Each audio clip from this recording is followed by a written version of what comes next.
Nagkaroon po ng forum to end domestic violence kahapon, I think, ano po? So, yung pinaka-adhikain po ng naturang forum, ano po ba kasi matagal na po nating advokasya itong to end, no? Na matigil na itong karahasan laban po sa ating kababaihan. Ano po ang adhikain at layunin kung bakit po nagkaroon ng naturang forum kahapon? Okay. Ang simula po niyan ay nakatanggap kami ng kaso ng isang mag-ina na kung saan na biktima sila ng karahasan sa kanilang tahanan at ang tinuturing na perpetrator ay isang mataas na opisyal sa Management Association of the Philippines, no? At dating Undersecretary ng Finance noong panahon ni President Noynoy Aquino. So ang ginawa namin, very discreetly, sumulat kami sa Management Association of the Philippines at ka-elect lang ng taong ito bilang president ng Management Association. It's a very high-profile association or group of managers sa business sector. So ang sinabi lang naman namin na sana nagkaroon ng vetting o pagsusuri ng mga kandidato sa ganong klaseng posisyon na napaka-influential dahil may record nga ng domestic violence. No? At sa madaling sabi, tinagot naman kami, pero after several weeks, in-inform kami na nag-step down na yung taong to sa kanyang pagiging presidente, but he stayed in the Board of Governors.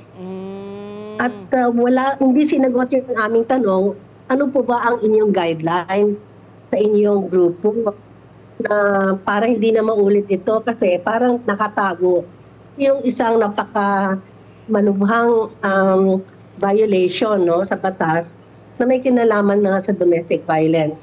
Hindi sinagot yon. In fact, ang lumabas pa doon sa sulat, parang abuti na lang at siya mismo voluntarily ang nag-step down. So, kaming mga sumulat sa Management Association of the Philippines, hindi kami fully satisfied sa sagot kasi ang background kasi nito, sa lahat ng mga locations kung saan nangyayari yung karahasan laban sa kababaihan, yung nangyayari sa workplace at yung nangyayari sa loob ng tahanan, yung tinatawag natin na private domain, ito yung pinakamahirap sa lahat na tugunan ng batas. No? Kasi palagi siyang na-stereotype na private matter yan, family matter yan, hindi abot ng batas yan. No? Yan ang mga karaniwang sagot kung bakit nakakatakas sa responsibilidad ang private sector. At nangyayari din yan sa government. So, kahit na marami na tayong batas na ipasa, limbawa sexual harassment law, o di kaya yung Safe Spaces Act natin. Itong domestic violence ang pinaka-tricky sa lahat. Lalo na kung ang perpetrator ay mataas ang posisyon sa kumpanya. O di kaya sa mga association tulad ng Management Association of the Philippines. Kaya kami, sa tingin namin, nakapaloob sa kultura ng mga corporation ang silencing ng mga biktima. At saka yung culture of silence na hindi dapat pinag-uusapan yan. No? So, yun ang gusto namin tutukan. Ano ba? Kung ang gobyerno ay meron ng batas tungkol sa violence against women and children na tumututok nga dyan sa usapin ng domestic violence, bakit ang mga kumpanya ay walang responsibilidad na i-translate ang batas na ito sa kanilang pamamalakad ng kanilang kumpanya, lalo na sa usapin ng kalagayan ng mga empleyado, kung sila ay nagiging biktima ng domestic violence, yung tinatawag na intimate partner violence, o di kaya yung mga naiiwan sa tahanan na hindi sakop ng kumpanya. Pero maaring ang perpetrator ay patuloy na parang normal lang ang kanyang aksyon sa loob ng kumpanya. So binibiyak natin yung kurtina, yung veil na yan, na naghahati artificially ng public at saka private. Kasi yan naman ang isang malaking contribution ng mga batas tungkol sa violence against women. Na ang nangyayari sa loob ng tahanan, mga karahasan na yan, na kadalasan ay na umaabot pa sa pagpatay, murder ng mga biktima, ay dapat responsibilidad ng gobyerno at responsibilidad ng kumpanya kung ito ay may kinalaman sa pamamalakad ng kumpanya. Oo. So yun ang background, no? Oo. So, Miss Edna, that's so sad to hear, no?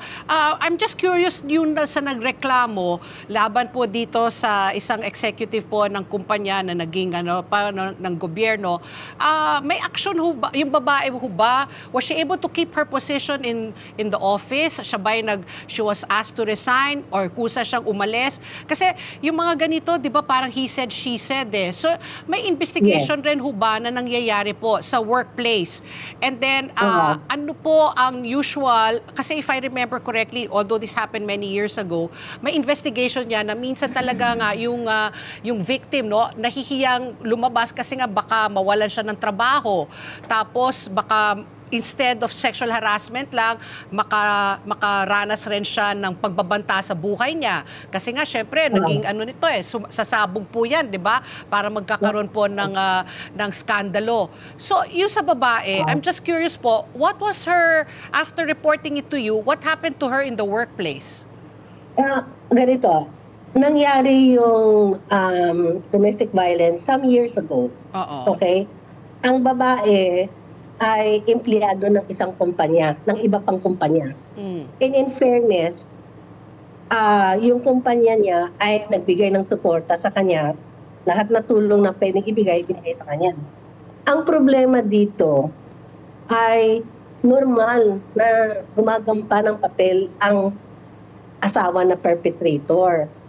Kasi nakakomplicate pa na nag-withdraw ng case sa police yung biktima. Dahil sa takot niya, nag-withdraw siya, no? Pero may pending case sila ngayon sa korte for dissolution of the marriage o walang visa yung kanilang marriage dahil sa same complaint of domestic violence.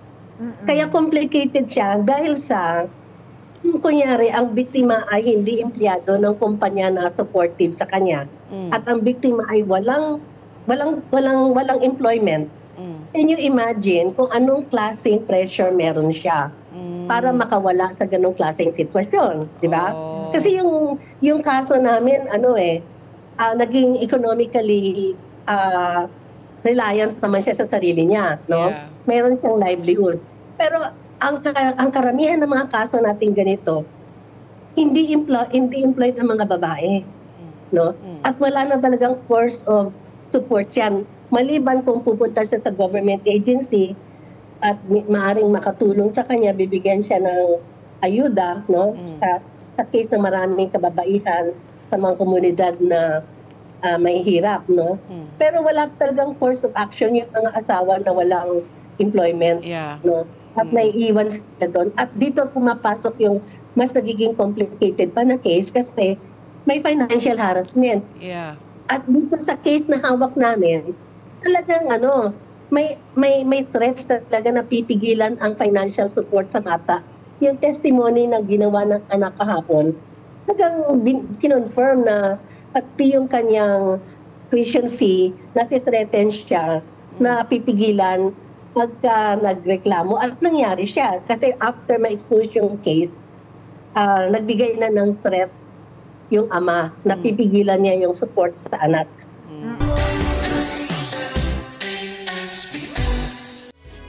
Together, Sunnet 25,